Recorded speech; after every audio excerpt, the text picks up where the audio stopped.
Hello, ladies and gentlemen. I am Shamsul Arfin, currently a research assistant at Bangladesh Institute of Peace and Security Studies. Today, I have here with me is Dr. Salma Malik. Dr. Malik is a distinguished professor at the Quaid-e-Azam University, Islamabad in Pakistan. She has a huge list of achievements. She has also a number of publications. I think Dr. Malik mostly has an expertise on small arms conflict and security issues. Uh, she has joined us today on the EU BIPSS Regional Conference on Climate Security, and she is presenting a presentation on No Planet, No Peace, the global imperative for climate security. Dr. Malik, welcome to Bangladesh. I hope you're liking it. Absolutely. It's beautiful, beautiful weather, beautiful people, beautiful country. Thank you very much. Thank you very much.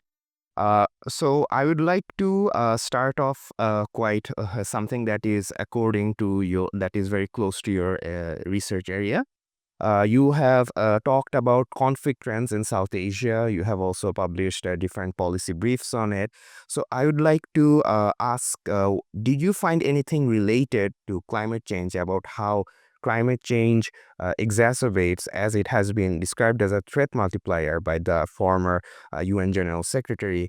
Have you found any such evidence and proofs where climate change has caused a significant increase in conflict trends across South Asia or in specific states? Thank you so much. Thank you for your query and for the fact that I'm part of this conference. And it's a lot of learning rather than providing information to others. You see, when we look at South Asia in general, there are so many trends that are happening. Bangladesh has its fair share of climate related issues, the water sharing problems, climate induced migration, displacement, several other things. India has its own, all the regions have theirs.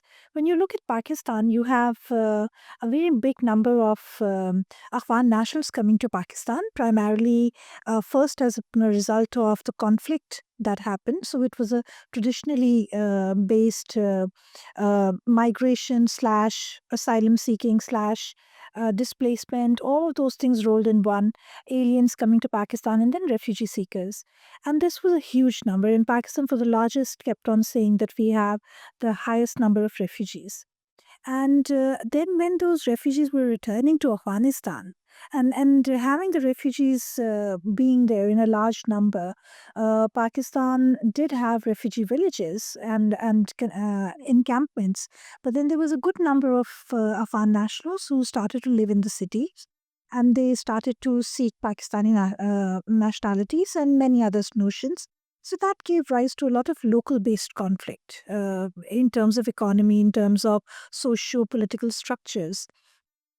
And when we tried to return some of those refugees back, unfortunately, Afghanistan's land was still very hostile in terms of landmines, several other factors, and their livelihood was at stake. Then the earthquakes came, then famine, and so many other things happened in Afghanistan, and all climate induced. So there was a return, and that has given rise to a local, low key conflict where there's a lot of distrust between the communities, animosity, a hidden animosity, a passive one, not a hidden one, but more of a passive level. But still, there is this distrust, there is this unhappiness. In both communities, the givers and the takers. Then you look at the floods that have taken place starting from 2010 to 2012. We've had super floods in these areas, which again has led to within the country a lot of internal displacement and migration, economic poverty, and all of those factors, which again has given people this discontentment, added burden to the country's economy. And then Pakistan and India's water issue is yet another moot point, where they have agreed to disagree. Our position and their position, the Siachen Glacier area, the Sir Creek Glacier area, the Sir Creek waterbed, all of those factors have immense climate related impact on them. Um, we both realize, yet there is very little that these sites are doing from their side, from their end. So I think this has to be addressed, and this is a very very genuine question, which has strong implications today and worse implications in the future. Thank you for a very expert analysis and an insightful answer to my question. My next question is, policymakers of different levels have been involved in climate change for a while now. As the scientific discoveries around climate change keep evolving with new data, with the addition of newer data, what emerging trends should policymakers be concerned with within the climate security that they are failing to include? You see, one point that I didn't mention previously, and I think that's very relevant to data, is that as data as well as the imageries and the technology is getting better with time, you have drastic weather patterns developing, which the data is informing you in advance. And those are in areas which were not receiving enough rain in the past, those areas which had moderate rain and now they're being flooded, those areas which are under stress. Yet the fact that we have the data and we do not utilize it fully, or the local communities are not sensitized to it, they feel that this is a push coming from the center to displace us. If there's an earthquake taking place in one area, people don't go to another city because they feel that this is a government conspiracy to uproot them from their ancestral lands.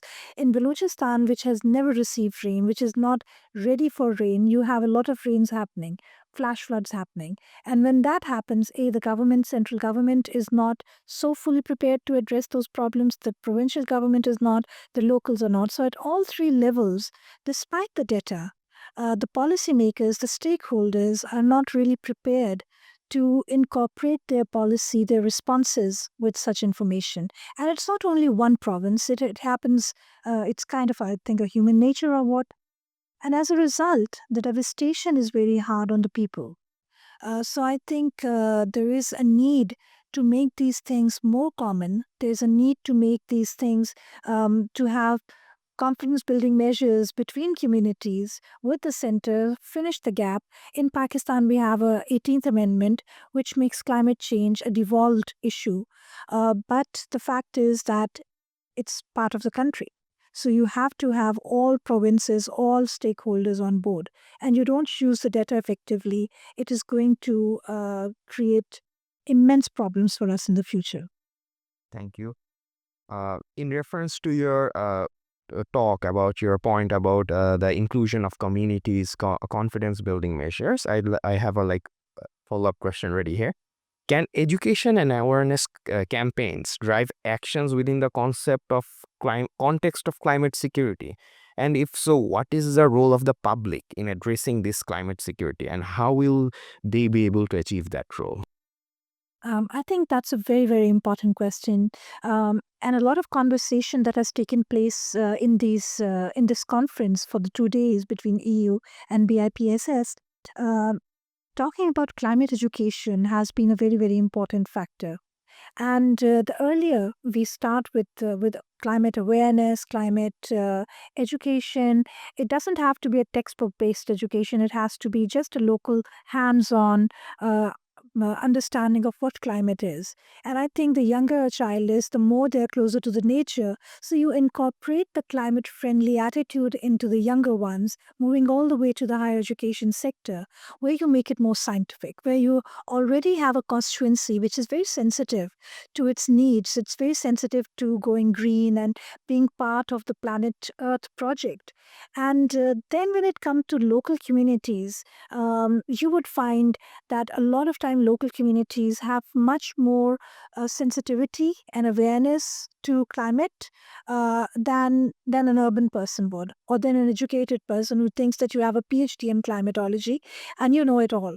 But they know the local wisdom. They know how the river runs, how the river's temperaments are, what does the river talk to them about, what does the sand tell them, how are the clouds forming. We don't do that. We don't have that eye or that heart to understand. Absolutely, that connection is absolutely the point that you have made. That's the connection that matters a lot more. So having the local wisdom Incorporating ground-based education and then taking it up to a scientific level, this troika would actually make people highly aware of climate education, and they would make them part of a cohort that is very sensitive and alive to what is happening in terms of climate change. At this moment, a lot of policies, even if they are made in the best of interest, people are doing it with an absolutely golden heart. They may not actually be sensitive to what are the needs. In some areas where you have very low groundwater, especially in the deprived region of Balochistan, they had an underwater duct system which they would call kares. And suddenly you had the tubrels, which were a colonial legacy, placed in Balochistan in various places where you pump down the water. And as a result of that, the kares have dried up. And in any case, it's not a water friendly province in any case. So instead of making people's life better in short term, it has become a long term misery. So you need to understand, you have to have the stakeholders, the locals on board to make things better. And many a times, unfortunately, the locals also feel that going for the development agenda is actually a good thing and we are being deprived, we are being kept back. At times, that's a blessing in disguise. But a good, sustainable climate and economic model is only going to work if we think it through. We think of the local needs. We go back to the folk wisdom that has created certain constituencies of the past and how we can actually adapt them to our future needs. I think what you basically pointed out was something that I've always felt when I was studying such a subject is that most of our policies tend to be top down instead of down to up, or bottom up. And as a result, for example, we in our ivory tower tend to think of specific policies as, oh, this will solve everything. Absolutely. But then when we implement them in the ground level, it seems to have realized that this may have seemed like what we call in Bangla khata kolome thik ache. It means in pen and paper it seems all right, but when you subject it to the ground reality, nothing makes sense. It looks counterintuitive. So I think I agree with one of your points, and I think that this point needs to be raised up more and more. Uh, uh, Taking several steps back, I would like to look at the regional issues as a whole. Climate change, climate security is still a new concept among South Asian states, but it is a very important aspect as all South Asian states are still very dependent on their agrarian societies, and they're very dependent on it as a food source. Uh, and as such, we should look at it with more importance. But then again, very few resources are allocated to address the issue. Do you think that what do any such frameworks exist within the South Asian context that allows for like existing climate change policies to be able to have transferable knowledge or transferable technology among regional South Asian states that can better address climate security? And if there isn't any like one of those frameworks, what would your recommendations be to make these frameworks more effective? Thank you. The tragedy of South Asia is that the tragedy of South Asia primarily is that we do have frameworks. We are very good at signing agreements, but we are not very good at following up on those agreements or honoring those agreements. One aspect. The second aspect, the sole representative body of South Asia, the SARC, from 7 to 8 countries now, has gone into a comatose situation, and there is no waking it up till such time that the South Asians genuinely feel that we should have it. There is a -1 formula today. Tomorrow there's going to be -2 formula. It could be -3. So basically, we have, again, the South Asians have agreed to not make SARC work. SARC was made on the premise of discussing issues such as climate change, disease, so many other notions. The COVID-19 provided us with this opportunity where we could actually reinvigorate SARC, resuscitate SARC, and talk about issues which are an equal opportunity offender. They are affecting everyone. Climate change is not a problem of Bangladesh alone or Pakistan alone or any other country. It affects the entire region and it does not respect boundaries or borders. So we have to wake up to this glaring reality. Another factor I would also say here is, and this may sound slightly controversial, that despite the fact that Pakistan, Bangladesh, and several other countries in South Asia, in their entire attempt, have sensitized international bodies way before international consortium on climate change had been had risen, yet the impact that these sensitizations or pioneering movements did not really seep into the South Asian framework. So there were sole attempts, although there were a lot of empathizers and takers within South Asia, but it didn't really gain a regional flavor. From the SARC platform, we have few regimes that address the climate change. And sorry, the point that I said previously was primarily to highlight this fact that climate change also has become a Western agenda which we have adopted, and we are following the lead. Although all of us are campaigning for our needs, so it has to be something that rises from within. And there is the within factor here, which we are not resorting back to. And unless and until we do that, it's not really going to work. We really have to figure out that the South Asia as a region, as a collective one, is affected. It's not every individual country's needs. There are a lot of common problems that South Asian countries face, and they have then their individual flavors as well. So it has to be a mix and match. The other factor is that, yes, there are mechanisms. There are bilateral mechanisms, there are multilateral mechanisms, but how do we really make them work is a question. There's an elephant in the room, and unfortunately, it's very whimsical. So, unless and until that elephant in the room decides to be a benign elephant rather than be on a runaway, South Asia is not going to function as a climate entity, singular entity, and we really need to rise up to that challenge. Um, India and Pakistan have a water sharing treaty. Some people consider it to be the ideal treaty. Many of us don't consider it to be an ideal treaty because it has its problems, and there is a demand from India to revisit it. If we revisit it, would it really work the way it has done in the last few decades of its perfect existence is questionable. India and Bangladesh have a water agreement. It hasn't really come through. Why it hasn't come through, one has to question that. So you have frameworks, but you need to have climate control, CBMs, regional level. You need to have crisis management cells. You have to have climate hotlines that actually make people work together when there's a climate crisis coming up.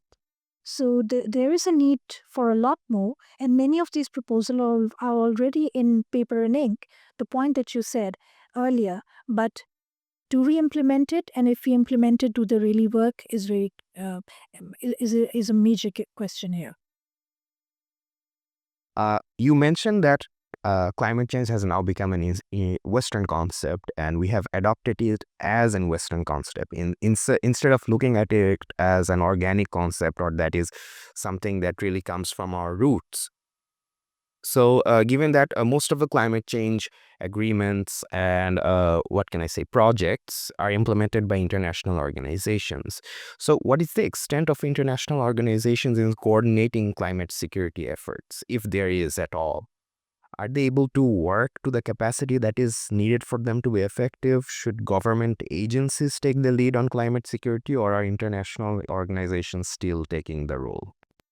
Well, at the moment, all of these efforts have faced a setback because of the current US administration, which has kind of decided that they're not going to agree on these notions.